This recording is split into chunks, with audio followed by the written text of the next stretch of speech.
We need to make one. Do you want me to stop everything right now and make one? No. Let's just start. Okay. The following is a presentation of Stewed Productions. All right, no sense in mashing about with intros. We're just doing it. Just bring it up. Oh, fade it up. No slow fade. No slow fade. Huh? You're also messing up too. What? You have my mic on already.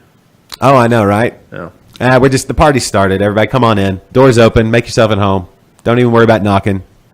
Everybody, come on in. Marcus is here. Everybody, say hi. Everybody to Marcus. Marcus Baskerville from Weathered Souls in San Antonio is joining us today. If you were listening on the audio stream, you've already been a part of this conversation. If you're on Facebook and or YouTube and or Periscope/Twitter, well, welcome. And thank you for joining us. Marcus, how are things today? Not bad. I mean, I just turned 34 today. Yeah, so. Everybody say happy birthday to Marcus. It's his birth. 34. Congratulations on. You're still a baby. I feel old. Yeah. You got any big plans for your birthday? No, actually, I don't. Most likely, I'll probably just go to dinner with the fiance.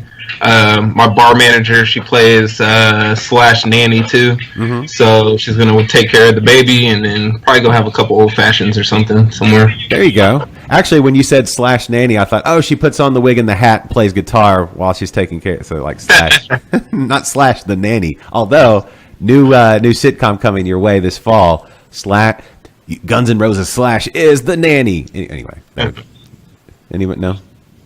Kennedy know? Doesn't. Would you watch that show? Slash the nanny? Yes.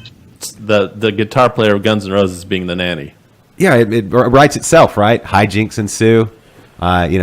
He just plays guitar and smokes cigarettes. This little kid, changing diapers and running around. It's there you go on ABC this fall. Okay, never mind. Sorry, Marcus. Crickets. Not the first time we've had crickets on the show. All right, so birthday today, brewing. Did we say that on the live stream that you were brewing today? I think we did. I don't remember now. I'm all confused. But your Mexican lager. Yeah, brewing up the Mexican lager, putting in a 40-barrel batch today. Okay. When did y'all introduce that beer? That was one of our core beers that we started when we opened. Okay. So taproom wise, it's actually outside sales wise, is probably one of the most popular beers that we have. So generally, we have to keep that on tap. Okay. How long have y'all been open? We've been open. We celebrated our 2-year anniversary this past November. Okay. And y'all had that one right out of the gate. So I think that, to my recollection, I don't know of anybody else that had a Mexican lager that it's like starting to become a bit of a trend now here in Houston, the Houston area. But so we just introduced a American lager about 2 weeks ago too. So we're going to generally try to keep 2 on tap at this point. Okay. No, that's cool. I dig it because that's we're in this the crazy New England IPA and way over the top pastry stouts on one end of the spectrum, but I think we're about to get into some of that, right? Didn't you bring some today? I'm wondering if that's why you brought it up, because they're sitting on our table. No, well, yeah, we'll get into that in just a second, because I saw Marcus take a sip of his beer, too, and it didn't look like a Mexican lager. It looked a little, okay. It's a little dark. Yeah. But, yes, I think the craft brewers can come in and kick ass on the other side of the spectrum when you're talking about Mexican lagers and American lagers and things like that. Like, for so long, craft brewers were like, we can't, that's a style that the macro guys do, but we can come in and do it better. Or you guys could. I say we. I'm just putting myself as a brewer. I'm not a brewer, but I'm at the party. I'm with those guys. When you brew a style like that, is it? I hear all the time that it's more difficult. What goes into brewing a Mexican lager, other than grain? So generally, it can be a little tedious. Dealing with the mash, your temperatures need to be specific to what you're doing. Some people do decoction mashes for theirs. Typically we don't. Ours is a straight, about 75-minute mash that we do at a low temperature, lower mash temperature than normal. But really what the process lies is in the fermentation process. So typically these beers take anywhere from 5 to 6 weeks to ferment out. And so a lot of breweries don't have the capacity to be able to let a beer sit for 6 weeks, right? That's 3 more beers that you could have got out within that 6-week time frame. But going in, we kind of knew that eventually we would want to expand and distribute, so we bought fermenters specifically for being able to brew larger batches. Okay. Oh, good play. The grain bill on a Mexican lager, is there corn? Like, is that per style? Yes, so ours has corn. It's actually pretty simple recipe. Hold on, sorry. Sorry, Kennedy's trouble with buttons. Okay, all good. Okay, sorry. So yeah, it's actually a pretty simple recipe. It's about a lot of Vienna. So the backstory of a Mexican lager is actually a German lager, Vienna lager, right? Then they traveled over to Mexico, and they decided that they actually liked the beer, and that's when it became a Mexican lager. Yeah. So the typical background of it is a Vienna lager, Vienna malt, Pilsner malt, a little crystal, and then some flake corn. Okay, all right. What's the ABV on yours? Ours is about 5.5. Okay. Yeah, right. Our American lager is about 4.5. Okay. No, that's perfect. That's perfect. That's a liquid lunch. Perfect lunchtime beer. A couple tacos. Something. Yep. Yeah. Okay. Now I have to ask. Should I do the intro yet? Or are you busy? 1 second. Okay. I'll. Yeah, let's do this. Okay. So I saw Marcus. I saw you take a sip. That brings us to our segment. It's time for your favorite segment and mine here on Liquid Lunch. This is What you drinking? All right, Marcus. What are you drinking? I'm currently drinking double barrel aged slipback. So this was a beer that was aged in 2 different type of bourbon barrels, and then hit with about 2.5 pounds of vanilla beans per barrel. Ooh. Oh. Yeah. When was that? We released this our anniversary. Okay. All right. Yeah. And how long was it in the barrel? So it sat about 7.5 months in Buffalo Trace barrels, Okay. and about 3.5 months in ex whiskey vanilla bean barrels, vanilla extract barrels. Really? So barrel aged vanilla extract.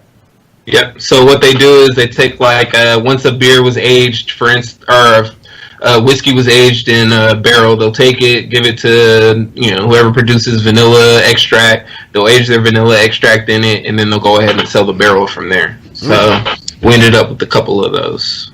That I want to go to that factory or where that facility, wherever that's at. Like, I just want The price smells amazing, right? right. So you got bourbon, you got oak, you got vanilla, and then you guys get a hold of it, and then you put your beer in it. Oh man, Yep.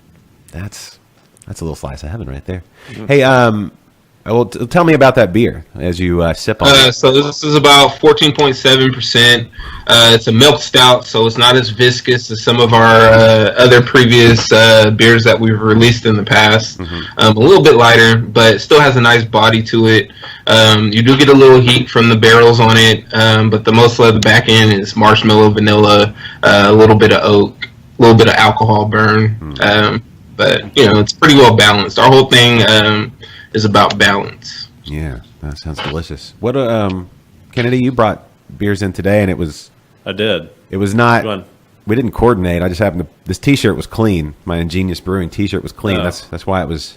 So- that's why. But you brought Ingenious Brewing. Nice. Those are the homies. Yeah. I did. Yeah. We actually have a collab with Ingenious coming out next month. Really? Oh.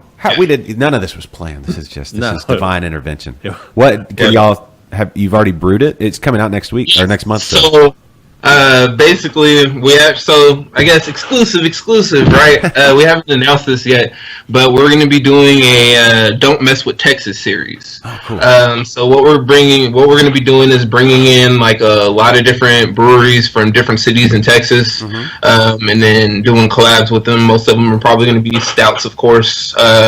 So this first run, we brought in Ingenious, so we're releasing a imperial stout with toasted pecans, homemade vegan caramel, and brownie batter. Then we also did a collab with Turning Point. We're releasing Imperial vanilla beans and cacao nibs. And then we did one with Red Horn in Cedar Park. Yeah. And that one features some of Red Horn's cold brew, some of their steeped coffee, and then we did Heath pieces. So toffee and chocolate. So those will be releasing in bottle format, all three of them at once, probably the end of February. Yeah, that sounds like it might not be out for Valentine's Day, but those will be some romantic nights. Get a hold of some of those bottles. Yeah, I was shooting for February-ish, Valentine's Day, but then those stouts, sometimes they take a little long to out, especially when you go with the thicker viscous ones. Yeah, no, that's it's worth the wait, you know. And sometimes, you know, Valentine's Day is one of those things. It's like it comes up, it's got the date, and it's like, well, I'm working, or it's the middle of the week, or whatever, you know. And sometimes you got to let that the romantic, you got to let all the pieces fall into place. It's worth it. Exactly. Yeah, the baby's can't rush anything. Yeah, so you gotta get ready. We'll get them together, and it'll probably be the end of February. So it'll be a fun little series we'll do. We'll start bringing in some other breweries throughout the year in Texas, and hopefully it becomes a little thing. Okay. No, I hope it becomes a big thing. It's a big thing for me. I'm going to be paying attention for sure now. That's fun. I love collaborations. There seems to be more of that. I think we've had, over the last few years, breweries opening up and kind of getting their feet underneath them. And now I think there's enough people, everybody's kind of like, all right, we're all moved in, we're all good. We kind of got our, where we're needing to be personally.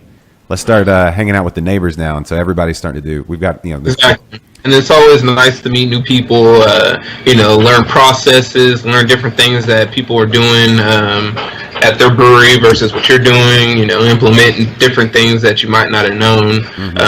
So it always works itself out. So it was pretty nice getting to get in with a couple of breweries from different cities and kind of seeing what they're doing in their own home turf front. Yeah, that's why I love doing Liquid Lunch so much, because we get to talk to people outside with Interbrews, with my podcast Interbrews. It's Houston all day, every day. And then with Liquid Lunch, I get to see, what else is going on in Texas. There's so much amazing beer and so many awesome people. So I love it. And I don't know, there's a lot going on in Houston. There's a lot going on in San Antonio, but you bring them together, it's going to be something new and magic. So that's exactly. I love it. Same thing with Austin. We'll even let Dallas be a part of it, I suppose. Yeah. All right, Kennedy. We got distracted. That's fine. It's fine. We always do. We got plenty of time. Yeah. So I have the ingenious. Is it better on this side? Yeah. PB&J wheat. Okay. Oh, I had this at the brewery a couple weeks ago. Yes. And it is like a liquid peanut butter and jelly sandwich. Oh, break it open, man. It's lunchtime. Well, I am. But I'm showing you what else we got first. We're just going to, let's do all the intros now before we get too distracted. So then I also have Ingenious now cans. They've got a few selections in cans, so I got one of them. I got a 4-pack of this. It's the Made in Texas Juicy New England IPA. I got a couple of those at home myself. Yeah, these are pretty good too. And then to top it off, we have. I doubt we'll get to these though. Got a little Dublin Me Luck. From 11 Below. Yeah, can you do an Irish accent? Can I? Yeah. I can't. No, I can't do accents at all. If it's I'm terrible at them too. If it's an Irish person from Arkansas, Yeah. Irish Red Ale, 11 Below. That's a super drinkable beer. So that's. Oh! I got really close to the camera there. There you go. That's all right. No one wanted to see that. All right, so let's do this. Okay, yeah. Open it up, and then we'll give commentary. Okay. All right there. Yeah, I'm good. We need to get you one of those little grabbers with the dinosaur. No, what we really need is an assistant. No, we can't afford that. I was just about to say that. You guys need somebody to be there to give a little commentary and pour your guys' drinks for you. Yeah, absolutely. We'll put it. We could use about 4 more people, actually. Yeah, if you're looking to get into streaming beer, video, and audio shows, and not a huge fan of money, give us a shout. I will pay somebody double my salary if they want to help. They have a Thursday off and they want to help us out. I will pay you literally double what I make. Okay. Anyway. Okay, Marcus, I need to ask you about your background and all that good stuff. Today is your birthday. Happy birthday. Where were you birthed? Where did it all start? I am originally from Rancho Cordova, California. So pretty much Sacramento. Okay. Yep. So I've been in San Antonio for the last 6 years. June will be 6 years this year. Okay. So I used to be in banking, actually. I used to be a fraud manager for Citibank, and I took a promotion out here when I moved. So from there, you live an unhappy life in that type of field of work, especially when you have, 20 plus employees and all they do is complain, and you're in that corporate world, and it was miserable. Yeah. So in the process of that, I used to find most of my joy in home brewing at home. I started home brewing based out of competition with my brother. We're a very competitive family. Yeah. I'm very competitive anyway. And so my brother did a Mr. Beer kit. It didn't come out that great. So it was one of those things like, I could brew better beer than you. So we started brewing together. Did a couple beers back when I was in Sacramento. They didn't come out that great. Well, when I moved here, I ended up getting in a car accident my first week moving here because Texas drivers, right? Yeah. Say no more. Yeah. So I ended up getting in a car accident, didn't have a car, so I invested some money that I did have in brewing equipment because I knew I was going to have a car for a month or two. So in the process of that, went ahead, purchased some equipment, and started brewing a little more. Started bringing home brews to like some local breweries, some local bars, stuff like that. So when people started actually getting interested in what I was brewing, that's when I was like, maybe I'll try to, see if I can find like a part-time job at a brewery, start learning a little bit more, get a little deeper into it. So at that point, I had got a job at another local brewery, worked there as an assistant brewer for about a year. And at that point, it was like one of those situations where you didn't really get to explore, right? Mm-hmm. You didn't get to do your own beer, recipes, different things like that. You're brewing somebody else's beer, and you're not really happy because it's not that their beer is bad or anything, but it's not what you want to brew, right? Right. So at that point, I ended up meeting my business partner. He was an investor at the same location. And one day we were at a bar. There used to be this bar in San Antonio called Missions Untapped. And I looked at him and, we were kind of tipsy. And, hey, when are we going to open a brewery? Oh, I've been waiting for you to ask me that. And then it was just kind of history after that. We just went from a little bit of planning from there. I ended up quitting the job that I was working at. And then we went full blown from there. So it took us about a little over a year to get open. But yeah, here we are now. Yeah, no, I'm glad. I mean, I'm sorry you lost your car, but I'm glad it led to this. Yeah, definitely. Well, God works in mysterious ways. Yes, yeah, things worked out for the better. Yeah. Exactly. Is your brother? Is he still out in California? Yeah, my entire family is in California. So, is it safe to say that you beat your brother in the brewing contest? Oh, he gave that competition up a long time ago. Is he into craft beer? Because yeah. So he's actually the one that got me into craft beer. Okay. So being from California, it's very prevalent out there. Sierra Nevadas, Russian Rivers, Firestones, different things like that. So we started drinking pretty early in the craft beer scene for me anyway. I started drinking craft beer about 21, 22, so I'm 34 now. Yeah. First introduction was like a Sierra Nevada, Pale Ale, different little things like that. And then we used to go to a local pizza spot, which was Pete's Pizza. And to discover years after we stopped drinking there, their house brews were actually done by Firestone. Okay. So, we were drinking it pretty early. And then from there kind of just expanded, went from IPAs. And what's crazy is, we're big on stouts now, but originally I hated stouts, I hated porters, couldn't drink dark beer. First IPA, I felt like my mouth was on fire. Yeah. That type of thing. So it's just developing your palate and different things from there. But yeah, Californians definitely had a large influence on craft beer and the things that we're doing now. Yeah. Very cool. Marcus, you're getting a lot of birthday wishes on the Facebooks. I'll tell everybody I said thank you. That's why I was laughing. Somebody actually was just telling me happy birthday through the window. It's my wife just passed. We have a window here, and she just passed by, and it's a little dangerous doing a show where you're having to concentrate. Now that I'm just breaking the whole fourth wall. Yeah. Yeah. Anyway, you gotta stay focused. Yeah. Distractions all the time. People see you drinking beer and they're like, "What are y'all doing? I'm trying to do a show, man." No, Drink beer. Just grab a beer. Just come on. Be a part of it. What do you think about this PB&J wheat? Well, it smells like a peanut butter and jelly sandwich. Yeah. That it's uncanny. It's like I'm Well, glad. it actually did come in a can. Huh? Oh, right. It's not uncanny. It came in a can. You get the ding for the first dad joke of the day. It's. Thank you. I'm guessing it's supposed to be grape jelly. Did they put grapes in this? Or the actual grape jelly? What did they put in here? Do we have any information? I don't have any information. I should have done my homework. Yeah. But I didn't. Okay. New rule from now on: if you bring a beer to the show, you got to give the background on it. Okay. Yeah, that's. I thought I was drinking a peanut butter and jelly sandwich. It does. It does. It tastes like but not like it tastes like on good whole wheat bread, like good 7 grain bread or whatever. Yeah. It's got like that. You don't want to like Wonder Bread. Like when we were growing up, that's what you had, and it like stuck to the roof of your mouth.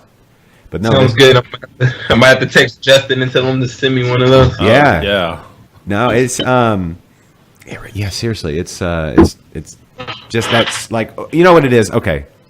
So it's like when you pack your lunch and you make the peanut butter and jellies get better throughout the day. Yeah, when the bread gets a little soggy. That's why you got to go with like a bread with substance, like a wheat, 7 grain. You know No, what I I'm like saying? it when the bread gets a little soggy. You don't want it soggy. I Not mean, you want it too to soggy, but- meld, right? Yeah. You want it to like a little mush, especially like if you put your And you got the potato chips in the middle. in the middle of the sandwich. Yes. On your PB&J? Yes. I've seen That is the best thing ever. If you have ever put chips in your PB&J sandwich, you need to try it. I put chips in almost all my sandwiches, just not PB&J. Makes sense. Right. I mean, I always do. I like. I'm going to try it. Saltiness and sweetness, it works. Are you talking just like Lay's, original Lay's or something? Lay's are the ones that had the little ripples in it. Okay. Yeah. Ruffles? Ruffles. Ruffles. With the There you go. ridges. Yeah. That's the ones you got to put in there, the Ruffles. Man. The regular salted Ruffles. Okay. Doritos in a ham and cheese sandwich is That the used to be a delicacy as a child. Yeah. That is the What best. kind of Doritos? Regular Doritos. What you mean like the nacho cheese? Yeah, nacho cheese Doritos. Yeah, they used to make just the regular like corn chip Doritos. Yeah. Way back in the day. Yeah, well, ugh.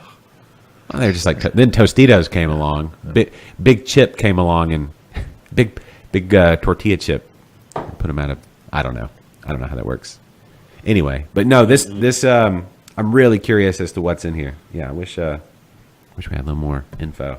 Like it does, it's like grape jelly, but it's like that aroma of when you open the bag or your lunchbox at lunch after you made your peanut butter and jelly, like in that morning before breakfast, before you ran out the door because you're gonna be late. Yeah, that's what that. I wonder how would you get potato chip flavor in a beer? Throw some potatoes. Well, in we it? have a brewer here. Yeah. Could you do how would you get the potato chip element into this beer, Marcus? If you had, You might be able to add it during the mash, maybe. okay. I don't know. Maybe Randall it through some like crunched up Ruffles or something. Yeah, maybe add a little salt secondary or something like that. Salt. Ooh, Salt. the rim. Salty beer. Crush up the Ruffles and do the rim and potato like you would Yeah. like a margarita. Garnish it, yeah. Yeah. With some Ruffles. Yeah. Oh. And then chase it with a cupcake or something. So Huh? PB&Js, somebody's asking this. Yeah. Do you toast them or not? Marcus, why don't you go first? To toast or not to toast on a PB&J? No, I don't think I've ever toasted a PB&J. As a okay. Ham and cheese sandwich, turkey cheese sandwich, yeah, not my PB&J. If I'm doing a PB&J, like if you look in the, you don't have any bread and all you have like I've done bagels, and if you toast the bagel, now I'll tell you what really works well. peanut butter and banana on a bagel, on a toasted bagel, with a little honey on there. That's pretty good. It's not, I don't do it every day. It's not my go-to. I don't typically toast. I'm going to say something controversial here. Uh-oh. Peanut butter and banana superior to peanut butter and jelly. I've heard that, but I don't agree. No. I can't even eat a whole banana until I was probably 27. You're just not that hungry, or Doesn't like some people. It's not a fan of banana. Some people are weirded out by bananas. Like they can't take the texture of bananas. I've run into a lot of those. If it's not like if it's a ripe banana, like it's almost at the end of life, or it has any of those black spots or anything like that. yeah, Can't. So Ozzy's a big fan of PB&J with bananas. So you got the jelly and the bananas. Okay. Oh, toasted PB&J with bananas. I'm not. Now the peanut butter and bananas, you toast that for sure. It's better toasted, in my opinion. Peanut butter, bananas, Just depends. toasted. Yeah, I like it. I was surprised at how good the bagel was because the bagels are chewy. It's just good. It's good. I think. Okay, hold on. Crunchy or creamy peanut butter? Oh, I can't repeat what somebody just put on there. That's the internet. You gotta go crunchy. Thank you. Yes, that is correct. Crunchy is correct. Kenny, you were distracted. Crunchy or creamy? Crunchy. You waffled there. As a man, I don't particularly want anything creamy, so I gotta go with crunch. Crunchy's better for sure. Yes. Yeah. Okay. What did somebody say that was so controversial? You can't. They asked if we ever had a P and BJ. P and BJ instead of peanut. PB and J. P and buttered BJ. jam, like buttered jelly. No, I don't think you're No, getting this. I understand.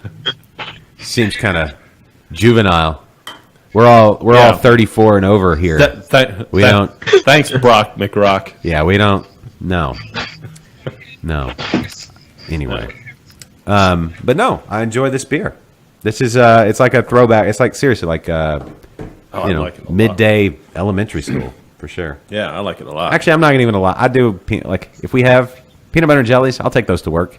I throw the bread in there now and make them at work because I don't have enough time to make them before I get. Yeah, I actually had a PB&J this week. Like I try to eat a little healthier, so I don't really eat a lot of PB&Js. But I had one this Sunday. Oh, it was so good. Yeah. Oh, they're good. They're good. It was so good. I have to eat like 3 of them though. Marcus, because you're drinking the your big stout there, but what's your wheelhouse? Like, do you have are you all over the board as far as styles go and enjoyment? Yeah, typically. Well, first and foremost, I'm an IPA guy, right? Yeah. Northern California, born and raised. I love my IPAs, especially of the West Coast variety. I can drink those all day long. Then from there, probably stouts. I've been getting a lot more into pilsners and lagers lately. Typically just because I'm kind of just over the whole adjunct thing for my own personal palate anyway. Yeah. So I'm kind of falling back towards the regular spectrum of beer. So, yeah, a lot of pilsners, a lot of lagers, different things like that, yeah. Yeah, I've been watching, the discourse on social media when it comes to, because we are in an interesting time. Wrong camera. That's fine. I thought you were about to say something really profound there. No. Wrong button. Where it's an interesting time. You got breweries like Ingenious, and then the collaboration y'all are going to be doing, and B52, and there's, there's no limits anymore to what can be put in a beer, and it's all very, very interesting. But I think it's like watching movies. Like if you watch a super violent movie, like a Quentin Tarantino, something like that, you can only watch so many then you need to, you want to dial it back to, Exactly. And it's not that it's got to be one or the other. I see all this just like, is this gone too far? Are we doing this too much or whatever? It's like, no, it's just, you grab a Pilsner and reset the palate every once in a while or, Pilsners are one of the best styles. They're awesome. Yeah, I need to brew one of those soon. We did a collaboration with Freetail last year, beginning of last year sometime. We did a dry hop Pilsner. I need to do another one. Yeah, no, they're great. And then, IPAs. I've been really digging on IPAs lately. I don't know if it's the cooler weather or something. I mean, just wake up craving.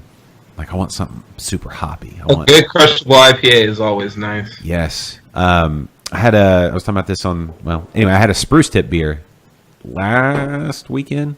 It was cooler, and it was one from Dogfish Head, and it was a malty pale ale with these fresh spruce tips, and like fresh spruce tips they're sweet, and it was really, really, it was good, like that piney. I don't know, with the cold and everything, it was really good. But I don't think I want to drink that in the middle of the summer for sure. And I don't know, you just got to go back. I just follow your palate. I don't think there has to be this big debate on what's appropriate and what's not. It's just like dig in there and get something good, whatever you're. Yeah, like I know last night I had a IPA by Turning Point. I don't remember the name of it, but it was their single hop with the Idaho 7. Mm-hmm. It was amazing. Yeah, Idaho has a lot of good hops up there. After drinking that, I had to go order me some Idaho 7. So it was pretty. Yeah. What's the taste profile on Idaho 7? Idaho 7 is pretty fruity. A lot of fruity characteristics, tropical characteristics. Had a little tiny bit of dank to it, which is always nice. So I'm interested to kind of see what, we just ordered some Nelson not too long ago, so maybe work with the both of them on an IPA, double IPA maybe. Yeah.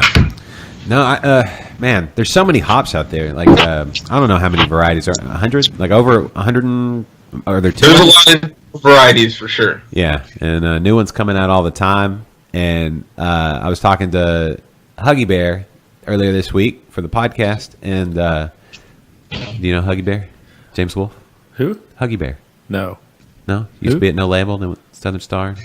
Now they're opening their own local group brewing. I know Huggy. Yeah, you know Huggy Bear. Yeah. Anyway, he was saying not only do you have hops that have certain flavors, but then when they meld or play with other hops, it becomes something totally different. So you not only have just the single hop, then you have the combination of two hops and how they work together and that sort of thing. And so, anyway. All right. So I'm going to do this. You're going to do what?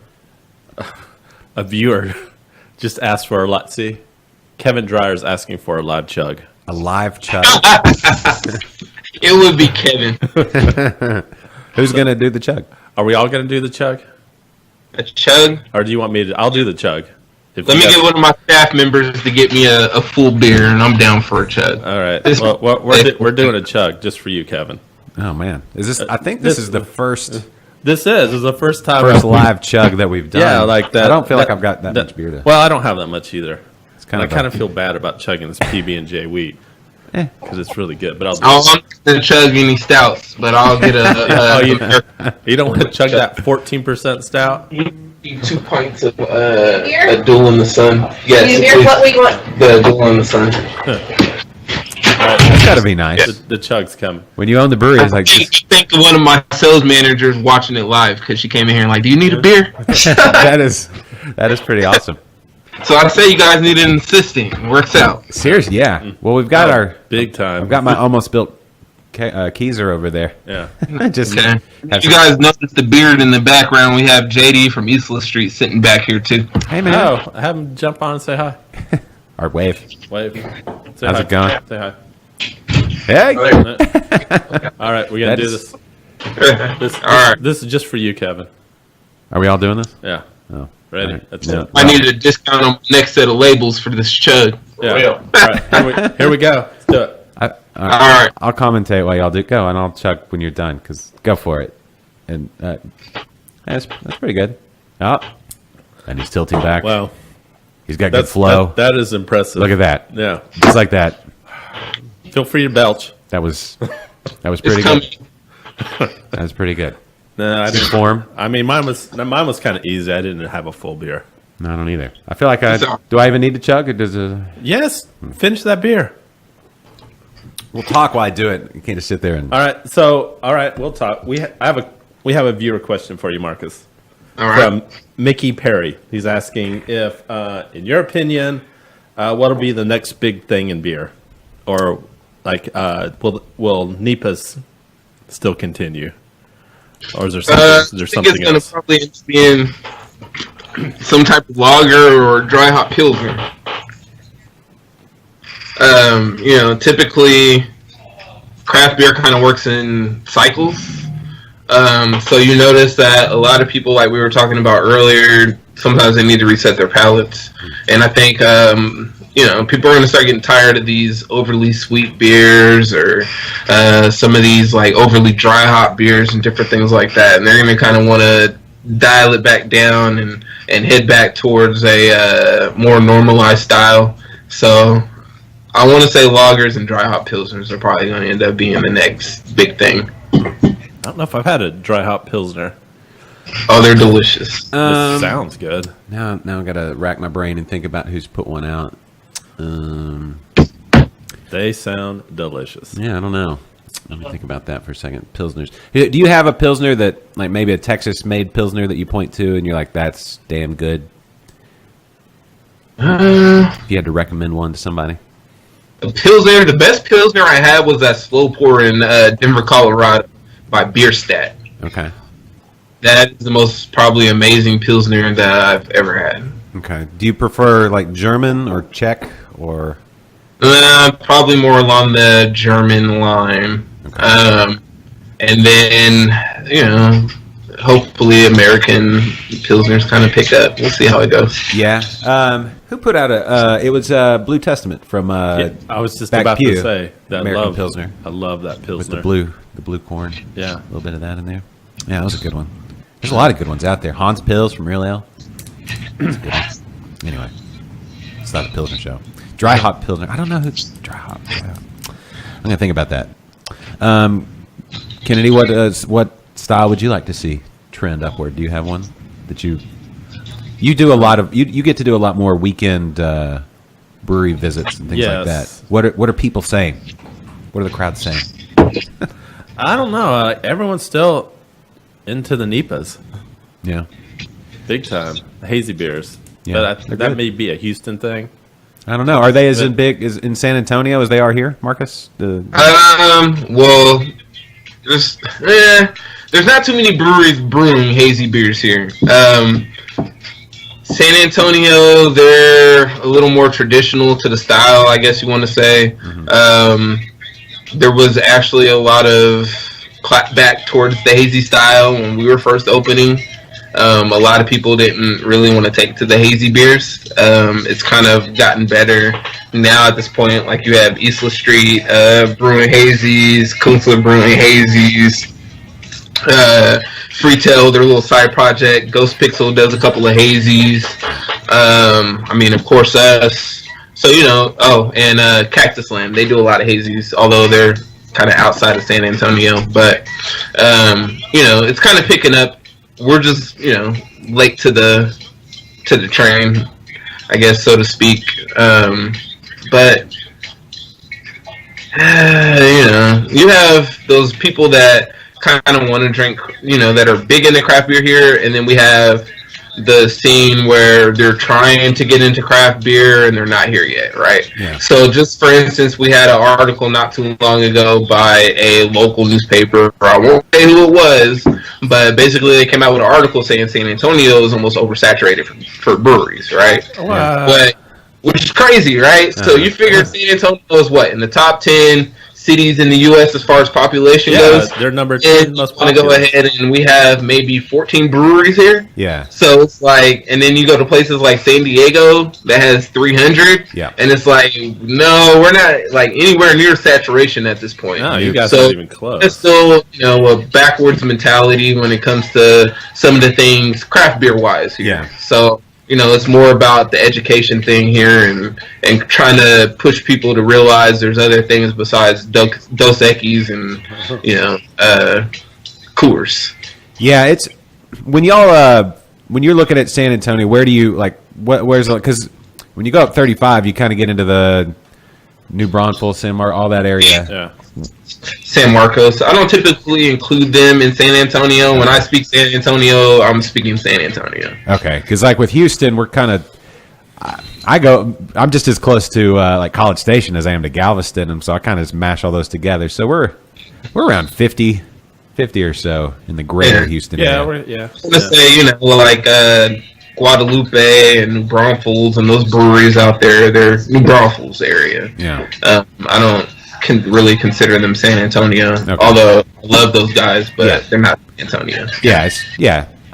That's the thing. The more we get on the outskirts of town, I think they become their own region, even within Houston. So it's same thing kind of here. But that whole thing about oversaturation, I think that's silly. I see that on, like, you see it on Reddit, like every 2 months somebody's like, dude, we're oversaturated. Like somebody closes or something. It's like, we've hit the saturation point. The bubbles burst. It's downhill from here. It's like, no. I mean, just take a look at why did a particular brewery close? The breweries that aren't doing too well, will filter themselves out. Yes. But I don't think we're oversaturated in San Antonio in the slightest. Nope. And there's just so many different, ways of going about beer. Like, every brewery has their own personality. It's like, you look up this, like, as I look at the picture of me on the screen there, I look at the breweries behind me, and every single one of those breweries has their own take on things. None of those breweries are identical. They're not all putting out the same beers, So, do we have any San Antonio signs on the wall? I don't think we do. Man, you guys are slacking. I know, right? Well, somebody needs to send us one. We'll send you one. Okay. Do some Weathered Souls on the wall. Yes. Yeah. We got enough wall space. Wrong one again. Yeah, we got room. We got room for. Look at that. Yeah, we've got so much wall. We got real estate. Plenty of room. For our wall isn't even. The signage on our wall is not even close to being oversaturated. No. We haven't hit the sign bubble even close. We need more. Yeah. So, Marcus, we're getting a lot of not a lot. We're getting comments on a certain beard that everyone's loving.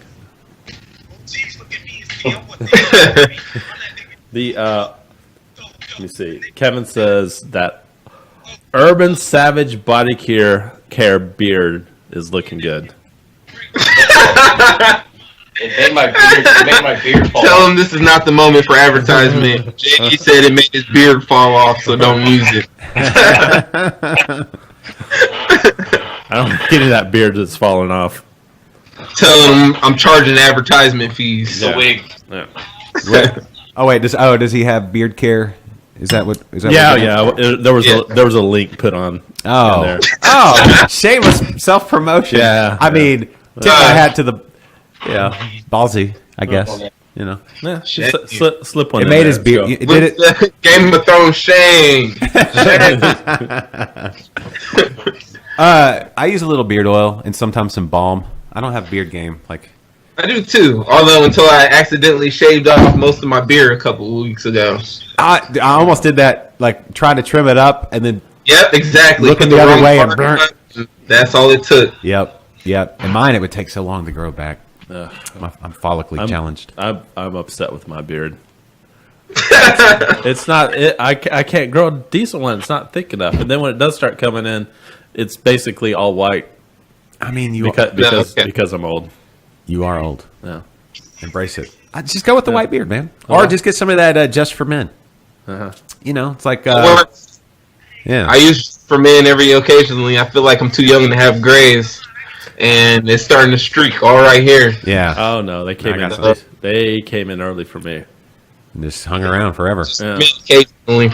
Yeah, I was like 27 before I started really growing facial hair. Yeah. And then by the time I was like 32, it was basically turning all gray. My facial hair. So I didn't have really a good run with facial hair. Well, like we can't all be winners. No, in every. It's fine. It's fine. Okay. Some people weren't meant to grow fantastic beards like the one back there in the corner. Right. It is epic. Yeah. Yeah. No, man. I wish. Not everybody's got that game. I do too. I'm jealous. Okay. Marcus, what do y'all have coming up beer release wise and event wise and all that kind of good stuff? Next month again we have the Don't Mess with Texas collabs going on. We should have a barrel-aged sour coming out next month sometime. Oh, go on. More detail there. My favorite. Yeah, so it was a golden sour that we aged in red wine barrels with peaches and mangoes. So we have our own house culture at this point that we developed from dregs of a lot of different popular sour breweries. And then we actually had a lot of I've had a lot of teaching, I guess, experiences from Miraz in El Dorado, California, and then Jeffrey Stuffings at Jester King has been a really big help. Yes. Of us getting our sour program started and different things like that.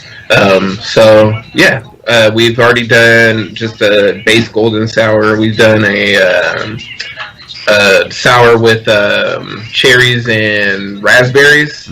So this next one is going to be mangoes and peaches. So that should be coming out probably towards the end of month of February as well. Okay. Other thing that we got going on is we're currently in the process of expanding. Yes. So we're about to bring in 2 60-barrel lager tanks, horizontal lager tanks. That would just be dedicated purely to probably Dale, Pilsners, and our American lager that we've been producing. Again, lagers take a long time, so 6 weeks. And at this point, we can't tie up, our regular production tanks. So we've invested in a couple other tanks to bring in. We're also getting 2 7-barrel stout tanks. So we'll be able to push stouts out a lot more. I know that's what people typically want from us. So we'll be able to do it a lot more. We do self-distribution, so we end up in a place to where I'm not able to do as much experimentation and fun stuff as I want because we have to supply the accounts that we have and different things like that. We're in about 100 locations, I think. Wow. Yeah, about 100 locations. So, at this point, it's kind of hard to experiment as much as you want to. You have to still appeal to the masses. So, at this point, those 7-barrel tanks will give me a lot of freedom to be able to experiment and do some of the fun stuff that I know people want from us. That's cool. Yeah, and then throughout the course of the year, there'll just be a few more different stout releases. We have our selective membership. So they'll be having a stout release in March where they'll actually get to pick the ingredients that go into the beer. They'll have another beer coming out sometime summertime for their barrel-aged sour, and then they'll have a stout coming out in the end of September for their barrel-aged stout. Okay. And then sometime around September, we'll probably go ahead and open up membership slots again. Oh, cool. I know we've had a lot of requests for those lately. So... yeah, we'll go ahead and probably implement a couple of different things and reopen slots sometime in September. Okay. But for us, it's just a lot of brewing and trying to build our brand at this point. Our stouts are becoming pretty popular, so we're just trying to, ride that wave and see where it takes us. Yeah. You mentioned horizontal lagering tanks. Yep. Now, that the beer nerd in me gets curious. What's the advantage of a horizontal tank versus a vertical? So the yeast falls out faster, right? It's okay. less. Yeah. So our tanks that we actually have are 20% taller than your normal tank, and that was kind of the same space. But in that 20% of it being taller, it also affects as far as the flocculation, the yeast dropping out. So it takes a little bit longer for yeast to fall out of the tanks that we currently have. Okay. So with lager tanks, yeast will fall out a little bit faster for us, and we'll be able to, bring up that lagering time a little bit faster than what we. Okay, that makes sense. More area for just for it to fall out. That makes sense. Are you able to stack those tanks? Yes, they are stackable. Okay, that's cool. What are you pouring there? Is that the? This is the NEPA. The NEPA. Yeah. Right. You want to get in on some of this? I do. I mean, if you're pouring it, and I have an empty glass. The Made in Texas, juicy New England IPA. Dry hopped with Mosaic and... What? What is it? Oh. You guys are going to have to help me here. Motwaka?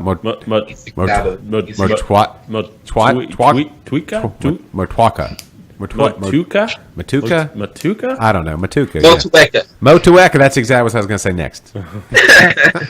You were letting us flounder way too long there. It's hard to get, but it's a pretty good hop. What do you know its characteristics? Is it a lot of tropical fruits. Okay. Yeah. Oh man, that mosaic. I can smell it just with the glass just sitting here. Yeah, this is a. Yep. I wish they made this is good. hop aroma cologne. You know, so I can put a little dab on me. Maybe you should start something there. I wouldn't even know where to begin. What, do you use hop oils maybe? Yeah. Yeah, you just hop oils. Just put a little dab on your neck. I don't know. I humble brag. I got to interview Randy Mosher a few weeks ago. He was talking about when you have the volatiles that you smell. Right? There's you don't want to like. I attacked this beer with my nose a little too quickly. Mm-hmm. He said you want to start with it and kind of go out here and kind of bring it past you, so that there's some that like when you get in vicinity, let it waft. Yeah, that like that. Yeah, and then. But I attack, and then you come in. Do you stick your pinky out as you're sniffing? No, not while you're sniffing. That's just silly. Yeah. No, they tell you that's offensive. You're not supposed to do that. Put your pinky out? Yeah. I mean, unless you've got a pretzel or something on your pinky, and then it's all right. I don't know. Or if you're pointing at like, give me more of that beer right there. Or I guess you could just point. No, this beer smells amazing. Motuwaka. Motuwaka? Is that what we said? Was that right, Marcus? Motuwaka? Motuweka. Motuweka. Yeah. What kind of a word is that? That sounds like it almost sounds Spanish to me. I was gonna say Aztec or some kind of. I don't know. That's delicious. I think it's a New Zealand hop. Oh, okay. Okay. See, look, I think like the two places that have great hops that I don't know that they get the hop love from the general public. Idaho and New Zealand. Yeah. New Zealand, not just a rugby country. Nope. New Zealand and Australia have some amazing hops. Yes. There was a couple of new beer news stories. Is there any? If anybody currently is interested in Motuweka hops, look at our comments. Somebody posted a link. Oh, really? Yeah. Are they for beard care? What are they? I don't know. I'm not gonna. I made it a policy to never follow any of these links people post. Are you saying we can't trust our viewers? Is that? Oh, then somebody. Motuweka. Yeah. Oh. Somebody spelled it out phonetically for us. Oh, there you go. Thanks, Andrew. Well, if you were looking to purchase them, they are hard to find, but let's say a recipe called for those, right? When you're trying to homebrew. Yeah. If you couldn't find those particular hops, you could probably find a good. I think I know where you're going with this. Yeah. Substitute. Yeah. At the grain cellar. The grain cellar It didn't work. Oh, I clicked on it. dang. Oh, crap. Is it all locked up now? No. This is where I just say we're the good. grain cellar. We're good. Is almost premier homebrew store. One-stop fermenting shop there. Preston, as you can see, bottom left there. That's mid side hug there. Yeah. If you go in now and say Liquid Lunch sent you, free hugs. You're not even touching hips there. I was going to say all varieties. That was just an upper hug. Right. You can do waist up, waist down, however you like to get hugged. Yeah, that's definitely a waist up. Preston will hug you up, hug you down, however you need it. I had the pleasure of brewing with Preston on Monday. Oh, yeah? What'd y'all brew? I brewed a Hefeweizen. He made me a recipe called the Kennedy Banana. So it's small The beer. Kennedy Banana. Like a low ABV small beer. Kennedy. Yeah, so it was. Is that the one that exploded? That is the one. I came home the other night and it was all over the place. Mm-hmm. In your apartment? Yes, it like soaked into the rug and stuff. Deposits are overrated, right? It just blew up. You need to get that thing back. One of my first home brews in San Antonio, my fermenter blew up and it shot all the way to the ceiling. Oh. Did you ever get the color, the stain off the ceiling? No, it stayed in the wall and the ceiling. Yeah. And it was there probably, I think I was in that apartment for 2.5 years. And it was there the entire time. Yeah. No, I walked in my door the other night and I'm like, why does it smell like bananas in here? It's time for a BSA, beer service announcement. If you're home brewing, yeah, blow-off tubes are where you need to start. Yes, Seriously. Yeah. I've only had Blow off when needed for sure. I've only had that trouble when I do the Hefeweizens. They're vigorous yeast. Yeah, they're nothing else has even come close. But I love my Hefeweizen. Yeah, blow off tube. When you use your jug, like if you use like a gallon jug of water, Yeah, just cut a hole in it. Maybe fill it with water or sanitizer. Put that big blow off tube right down there into the jug. yeah. Should be good. And then if it blows out and leaks out or whatever, then it's just into the jug. Catches it all. And you don't have stained ceilings or walls or apartments or banana smelling apartments. Yeah. Although I can think of worse smells. No, What does your apartment normally smell like? If you're a single dude, I'm just Yeah. Well, could be worse, right? I mean, Yeah. I don't want to get into that right now. Oh. Depends what day of the week you walk into my apartment. Time The of different day? Smells. Yeah, time of day. That has a lot to do with it. Like late afternoon, or early afternoon. Okay. So, Anyway, but Andrew, you can get a blow off tube at the grain cellar if you need one. He's got could. plenty of tubes, plenty of tube kegs. If you make cider, Marcus, or mead, or And I have not got into mead yet. Like my palate cannot process the sweetness of mead yet. So, Texas has some pretty good meaderies. And okay, I'll have to check them out. yeah, But Meridian Hive in Austin. it's just been so much sweetness. Like I have not been able to get into them. Well, they Ciders I've never done. Something that I do want to get into is I want to try kombucha. yeah, I feel like that's the next. all that's going on at the grain cellar. Yeah, you can do all that. Yeah. Cheese if you want to make some cheese, Yeah. like some fresh mozzarella. Yeah. Say mozzarella. I also want to start. So I've been getting into bourbon as far as drinking lately. So I want to buy like a small still and start distilling. Yeah, Yeah, when I was over there brewing, Preston was also, he can do anything, I've discovered. oh, he's a mad scientist. Yeah, he was making a still. Yes. Okay. Like actually doing some soldering, Yeah. drilling holes in copper, soldering stuff, making a still. For For a client. research purposes. No, for another. Entertainment purposes. Yeah, for a customer. For research purposes. Not for I don't know. Can you home distill? Is that I want to say in Texas you're allowed to home distill. you just can't sell it, obviously.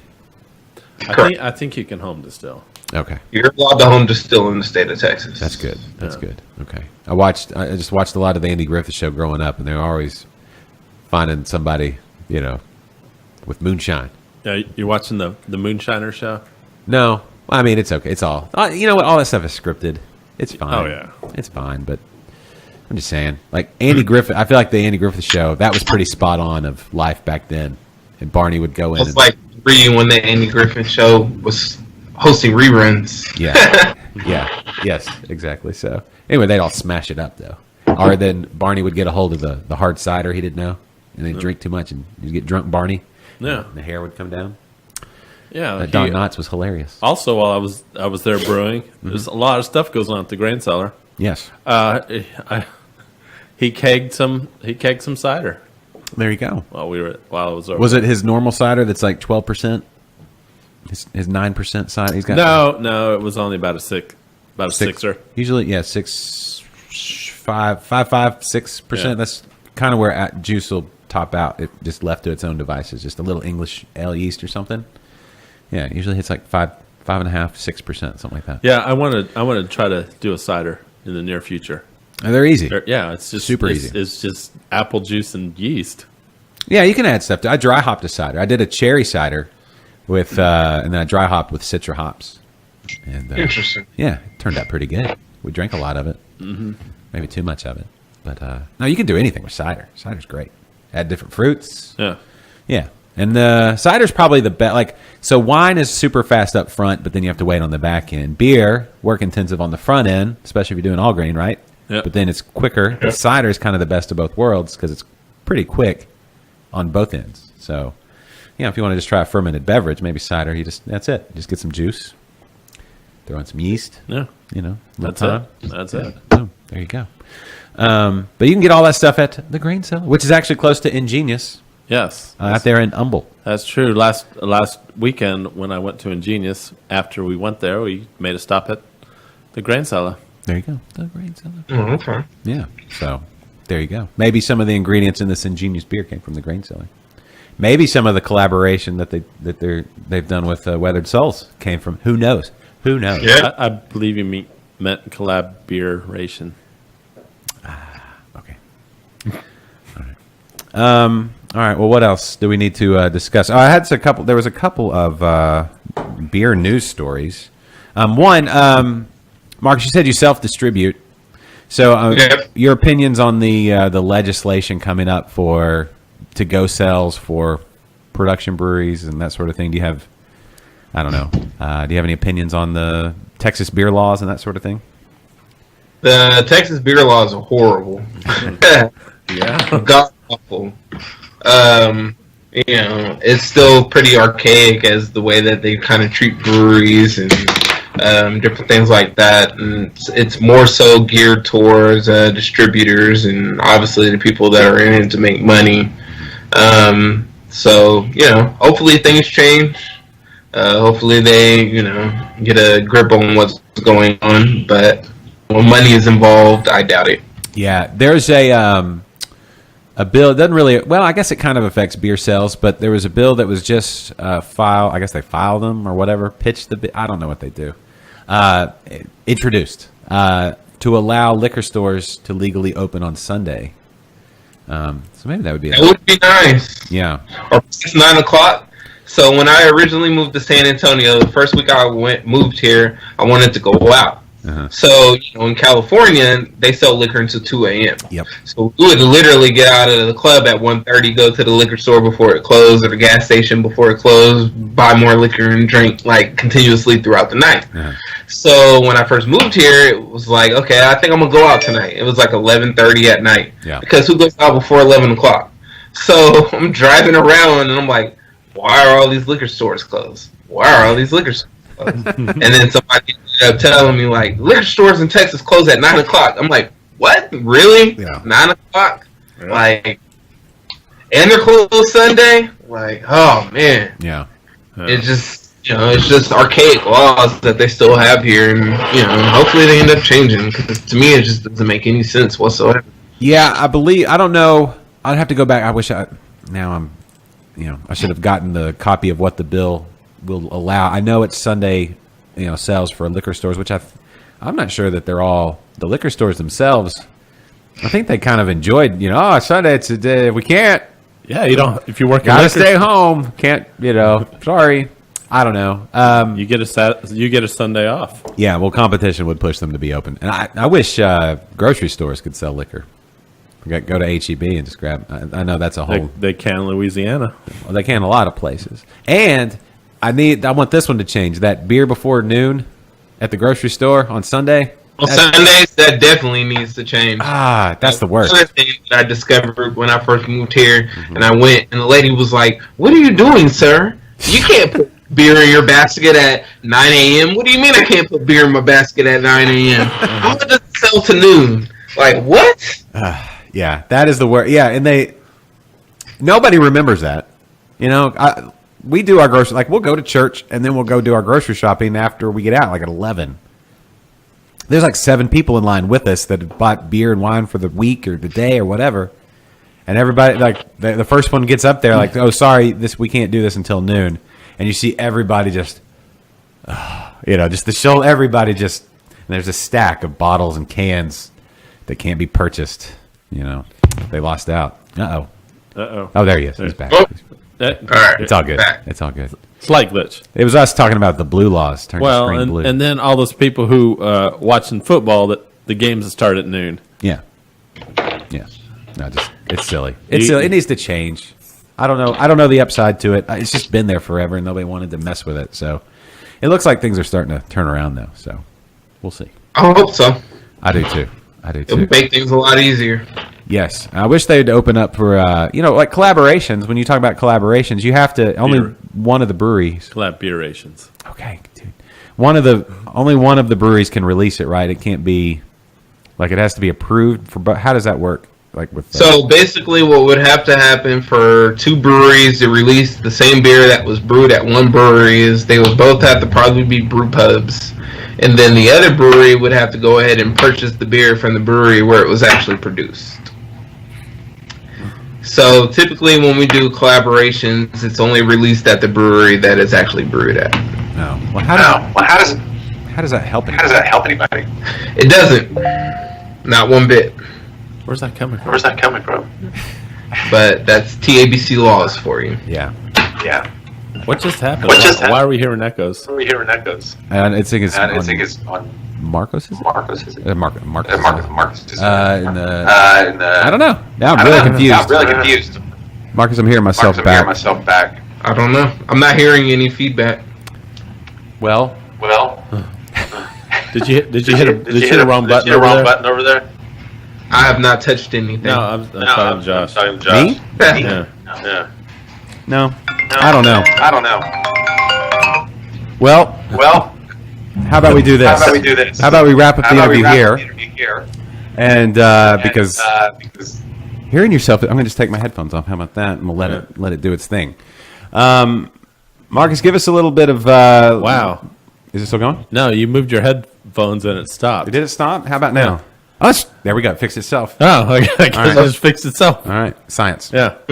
I'm an engineer. Yeah. That's what happens. That's usually what happens around here. Okay. Well, Marcus, people travel. I saw a friend of the show, Danny. He's traveling to San Antonio later today from Wichita Falls, and people like Danny coming San Antonio way. Maybe they're coming from Houston to watch the Rockets beat the Spurs, or maybe they're coming from Dallas. Laker fans, so it doesn't affect me. Are y'all going to get Anthony Davis? I hope so. I hope that works out. You mean Unibrow? Yeah, that. Yeah. It's like. I hope that works out 100%. Yeah. That's what it's looking like. I don't know. I mean, what do you do to take on Golden State? I got to do something like that. You got to have two. Yeah, I mean, they're like the monsters at this point. Yeah. They have an all-star in every position. Yeah, they do. Like legit. They're like the Seriously. All-star in all starting 5 positions. Yeah. I guess I'm fine with it. As I don't want. I mean, let people go where they want. I don't know. I think you're going to end up with 2 or 3 like great teams, and then a bunch of other like also ran kind of deal, because everybody's going to want to go to one place. Or 2 places or whatever. So I don't know. Lakers fan, eh? I respect that, I guess. I mean, you're from Sacramento, and so not a Kings fan? Definitely not. My dad is from Compton. So Okay. I've been a Laker fan my whole life. Okay. Yeah, it'd be rough being a Kings fan. Yeah. They were good for about... they were never good. They were good for about 10 minutes back in the late 90s. Kings, 2002, and they have a Western Conference final participation banner. Yeah. No, what was that? Chris Webber and Michael Bibby, and who else was on that team? They participated with Peja and Stojakovic. Yeah, they were fun to watch. You remember that fight they got in with? It was who was it? Rick Fox and who was that? Rick Fox and Doug Christie. Yeah, and they ran around to the back of the thing. There was almost a fight the other night. Who was it? It was who was it that they would like meet me back there? It was I watched too much basketball. It was who was it? I can see his face. Was it not the Hawks? Was it the Hawks? Hawks are rough. Hawks and obviously it wasn't that big a deal. But anyway. Well, I guess what the track I was going to go on with that question was, people watching outside of San Antonio right now.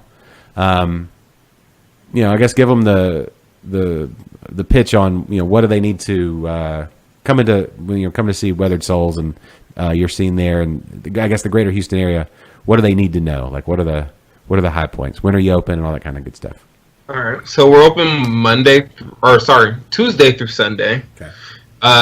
From Thursday through Sunday, we open earlier, so 11 o'clock Thursday, 11 o'clock Friday, noon Saturday, and 1 o'clock on Sunday. At this point, we release special releases every Thursday. So for about the last year and a half, every Thursday we have a special release that we come out with. It varies anywhere from stouts, milkshake, kettle sours, whatever I feel fancy about at the time. Typically Saturdays are bottle release days, so we do bottle releases probably once or maybe twice a month, depending on what we have going on. I've tried not to release so many, so we're not diving in everybody's pocketbooks. But it's always fun to come up with new stuff and release different products. So again, next year we're going to be releasing a few new releases as far as stouts in bottles, a sour in bottles, different things like that, and kind of follow up from there. We had a pretty good bottle release last weekend dealing with double barrel Monster Cabernet. So we did a beer exclusively for the Monster 5th Anniversary Festival. Mm-hmm. And so basically what it was a barrel-aged Imperial Stout. So we aged it for 9 months in Blanton's barrels, and 9 months in apple brandy barrels, 3 months in Blanton barrels. And then we added 2 different types of coconut, brownie batter, and cacao nibs. So that was a beer that we released last weekend that got pretty good popularity. We ended up selling out the full allotment by about 10 o'clock in the morning. We don't open until noon, so it's not too bad. Yeah. So we're just kind of trying to follow up on that success at this point and try to release a few different stouts, that people are like, and kind of, ride the stout wave while we have it. Very cool. Very cool. All right, Danny. I hope he took all that in. Danny driving in from Wichita Falls to San Antonio. Somebody, a Wes Brewer. Yes. Apparently, he brushes his teeth with DB Cabernet. And what's funny is somebody just sent me flashed a picture of Wes in my window right here.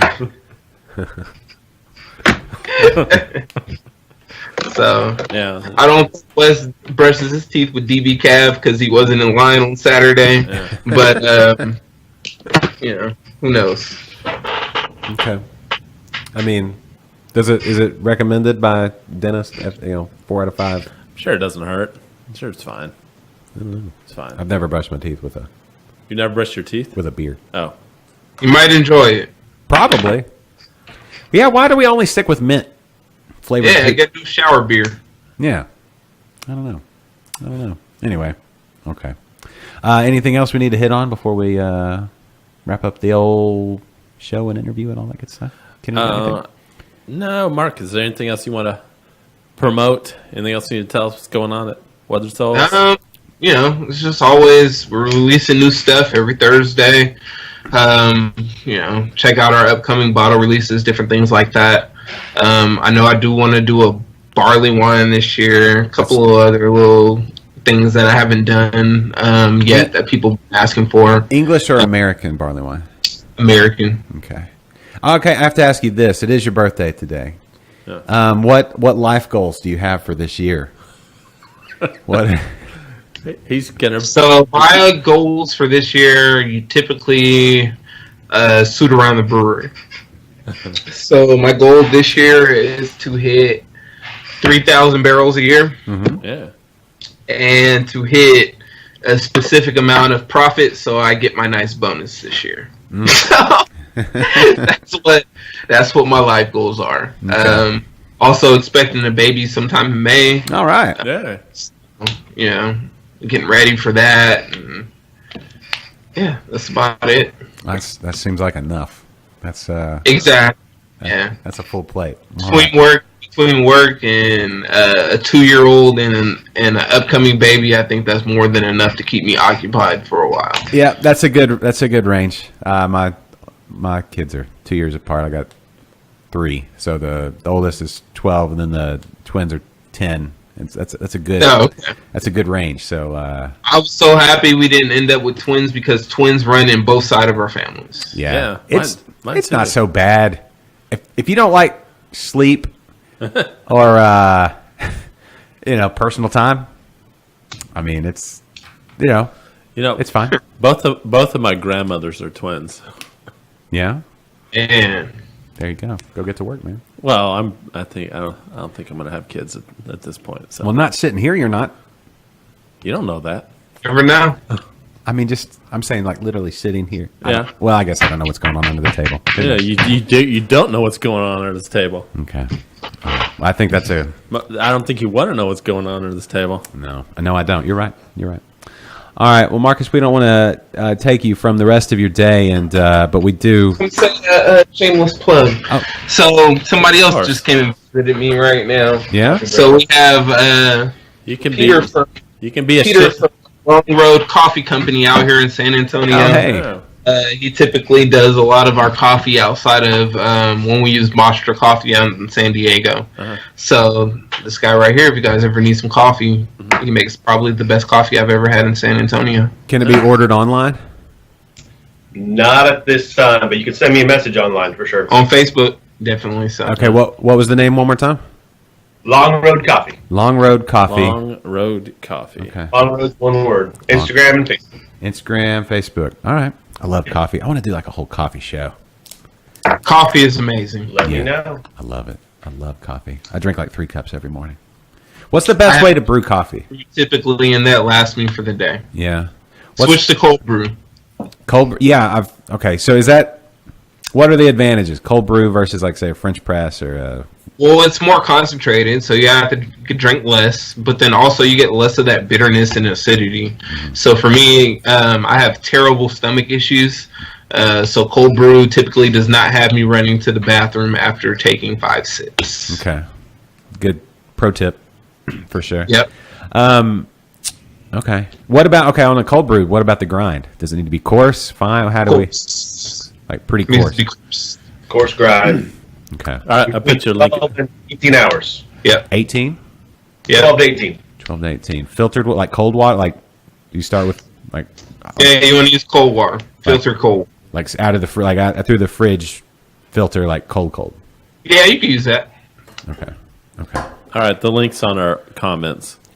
Oh, awesome. Perfect. Thank you. What about the ratio of water to like how much coffee? Oh, you coffee nerds. It really depends on what you're going for. So, if you're planning to add a lot of water or milk to it, because you want it to last, you can do like a 9-to-1 ratio, and that's grams of coffee to mLs of water. So 1 gram of coffee to 9 mLs of water. If you want it straight drinkable, I use about a 1-to-14 or a 1-to-13 ratio. Okay. And then the cold brew, you can then heat up the cold brew like in the morning if you want hot coffee, right? You don't want to do that. You Drink it can, cold. though. What's the best process for heating it up? You can just throw it on the stovetop, or you can microwave it. But, Yeah. Okay. I think cold brew is good as cold as well. Yeah. Do you ever put it on nitro tap? I've had that before, and that was... Yeah, so we typically keep Long Road coffee on tap at Weathered Souls. On Nitro. Okay. That's it. Road trip. We're going. We're coming. Yeah. We're coming that way. All right. Well, good stuff. All right. Well, We've never been to San Antonio, so. Well, I mean, we've been there, just not for the show. The show's never been there. Yeah. All right. Yeah. We're making plans. We're gonna ride it out. That's our life goal for this year.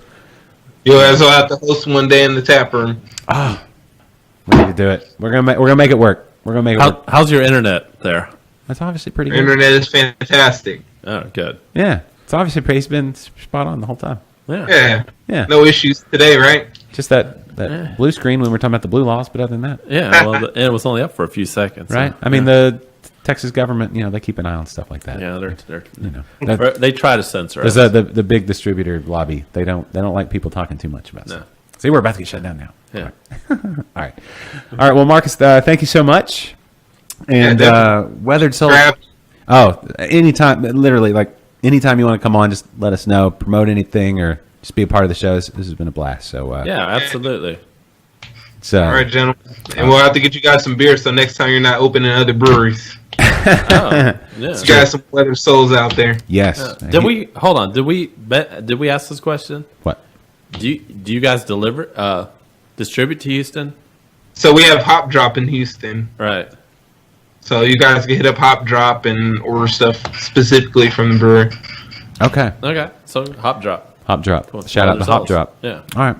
Those guys do good work. Cool. All right. Well, we'll do that. Absolutely. Let's mark it down gentlemen, and we'll schedule. guys, enjoy the rest of your afternoon. Will do. Yeah, and happy birthday once Yes. again. Happy birthday once again.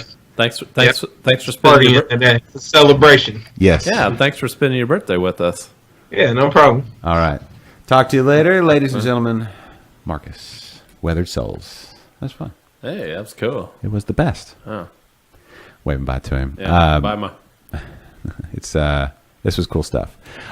This show is just awesome. He's still there. No, I shut down the call. Oh. It's just on your end, I guess. You do what you need to do. No, I'm not going to. We told him bye. Yeah, it would be awkward now to put him back up now, right? Would it? I don't. No, yeah, don't do it. Don't do it. Huh? No, I'm just saying, shut down. End the call. It's not. It's.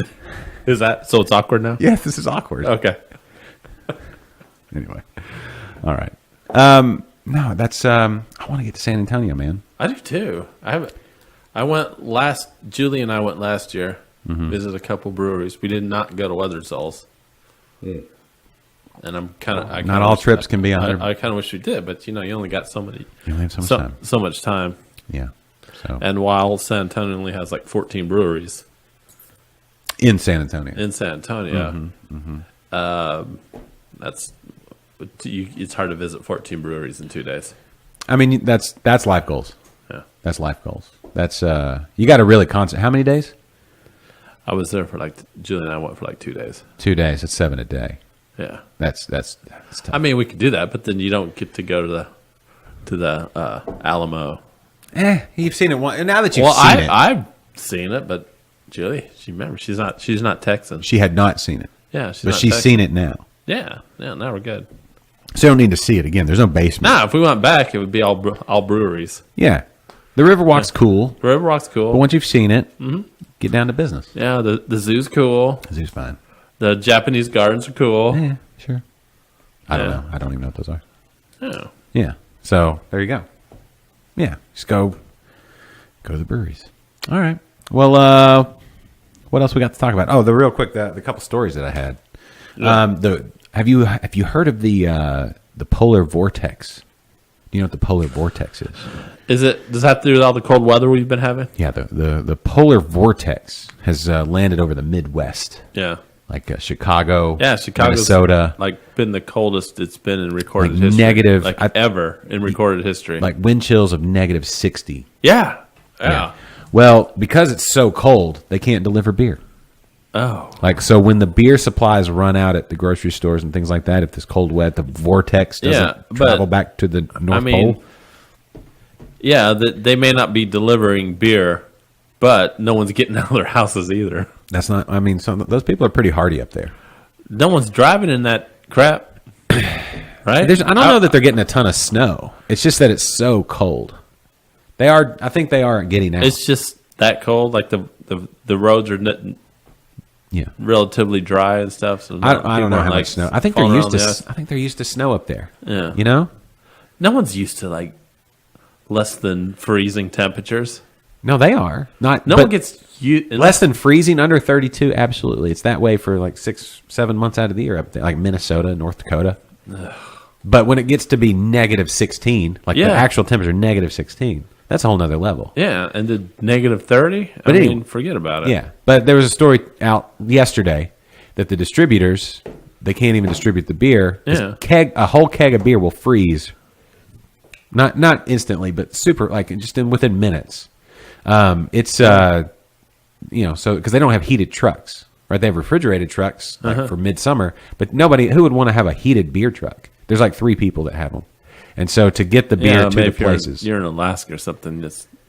They probably have heated beer trucks there, right? It's actually colder in around Chicago than it is in parts of Antarctica. Yeah, that's how cold it is. Yeah, I don't doubt that at all. Yeah, so it was minus 30. Yeah. That's without the wind chill factor. Yeah, it's crazy. So anyway, their beer is freezing up there. And I just want to say we're here in solidarity. I wonder if their beer is freezing in their warehouses. I think those are insulated. I mean, just as long as it stays above freezing. It's just going to stay above 32, right? And I mean, when it's negative 32, I think it's a big chore to be able to stay above 32. Right. But what I'm saying is they've got those space heaters and stuff like that. Yeah, but and beer, the kegs will be a little harder to freeze. I think at like -30, like no one's coming into work. No one's working up there, right? I don't know.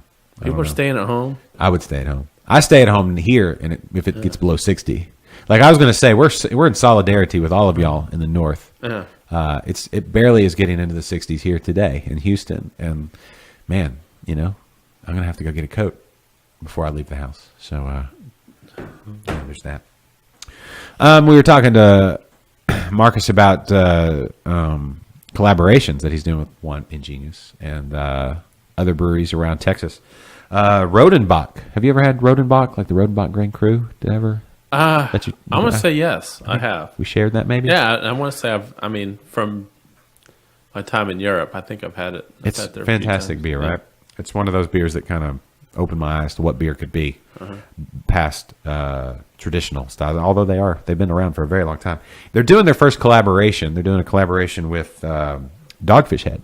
Really? Yeah, I mentioned Dogfish Head earlier for the what they call it, the Pennsylvania tuxedo, which is all plaid. Oh, that was the spruce tip beer. Yeah, but I'm familiar with the Canadian tuxedo. That's all denim, right? It's all denim. Yeah.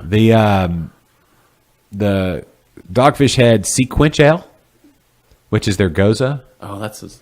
Have you had that one?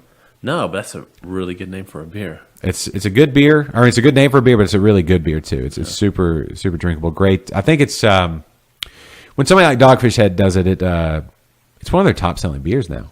Yeah. So I think it's really opened the eyes of people in the general craft beer drinking public to what a Goza can be. It's a really, really good Goza.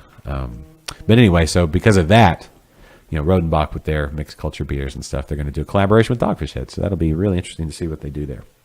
I don't have any other news. That was all of my beer news. Yeah, it seems like as soon as Marcus left, everybody left. That's fine. It's fine. Yeah. This is all bonus. No one wants to see us. Well, I mean, me. Whatever. It's fine. All right. Well, then let's wrap up the show. What do you say? Except somebody just joined. Who joined? Mrs. Kelly Stewart. Oh, hi, Kelly. Yeah. Joined just in time. You can yeah. shuttle back and watch the earlier part of the show. I'm gonna hit some music here. Yeah. Because you can't stay all day at lunch. If you don't go back to work, the boss is going to get upset. They're going to notice after a while. You can do it every once in a while. Take the long lunch. Yeah. Maybe even pop in around 3 o'clock and be like, "Hey, you need anything?" Then no, and then back out. Right? Yeah. It's like, oh, he must have been just busy all day long. That's what you got to do. But yeah, a good hour and a half lunch. That's fine. Yeah. Have a beer. Too. Yeah. Something good to eat. A drinking lunch. Yeah. Or a liquid lunch. A liquid lunch. Maybe Mexican lager with some tacos from... Ozzy hasn't left anywhere. Thank you, Ozzy. No, thanks, Ozzy. Jose's still there. Yeah. Yeah. So, yeah, that's another thing. If y'all are driving around... And Kelly would like a little bit more enthusiasm. From who? From you. I'm assuming. Not all from right, me. Kelly, I'll come show you some enthusiasm here in just a second. Oh, no. You got I'm it. still here. No, you won't be. All right. So, anyway... A big thanks to Marcus and Weathered Souls for being on today. I got to get out of here. Yes, you do. That's why I'm wrapping this show Oh, up. I got to get... Things just got awkward. Yes, they did. Yeah. Anyway, thanks to Marcus for being on the show today. Weathered Souls. If you're in San Antonio, go by and tell them Liquid Lunch sent you. Go try some of their fantastic beers and, yep. Mm-hmm. So, there we go. There you go. Yeah. She's my only groupie. It's the only one I need, though. Stop it. Okay. She says. I'll stop it. Stop it. Stop She it. says. Yeah. Long Road Coffee Company. That's cool. But we don't get enough San Antonio on the show. No, we don't. I'm glad we did. It was awesome. Need a little more San Antonio. Need a little more Alamo City in your life. That's what you need. But we need all of Texas. So this Texas, the show is for you as I talk while the music goes. And hey, plans in the works right now. We're going to do a show live from the grain cellar. Coming up. Huh? What? We need to say what we're doing next week. What are we doing next week? Well, we have a certain Houston brewery represented here Yeah. by the name of 4J. And Jennifer, Yeah. who is, I have a lot in common with her. From Alabama? No, we've both been featured in calendars. Oh, there you go. Yeah. Yeah. No, Jennifer will be on from 4J Brewing next week. Yeah. And that's going to be a lot of fun. She's been in a calendar. From the spring branch. I've been, if you notice right there, there's another person posing in front of a calendar. Yeah. There's all that. Yeah. So. We're both attractive people, and we both have calendars. Yeah. All right. Well, thanks to everybody for listening today. Ozzy, thank you. Jose, thank you. Kelly, thank you. Danny, thank you. Brock, thank you. Jules jump on today? Jules was on. Thanks, Jules, and everybody else. Thanks to the Grain Cellar. If you're doing your Amazon shopping, go to liquidlunchshow.com/Amazon. All those click-throughs help us keep the wind in the sails here. And thanks, everybody, for listening and watching and being a part. We'll see you next week. For Kennedy, I'm Josh. We'll see you next week on Liquid Lunch. For beer.